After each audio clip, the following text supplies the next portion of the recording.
Children's Story Read Aloud, Kim and Robbie English by Aloud Happy Toots. Don't push the button, written and illustrated by Bill Cotter. Hi, my name is Larry. Welcome to my book. There's only one rule, don't push the button. Seriously, don't even think about it. It does look pretty nice though. Maybe you should give the button one little push. Ah, now I'm yellow. Push it again. Eek, now I'm yellow and polka dot. Push it twice.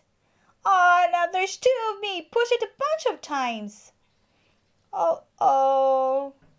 Shake the book to get rid of all the extra Larrys.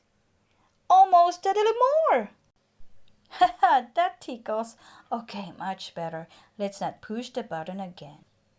But that was kind of fun. Maybe just a couple more pushes.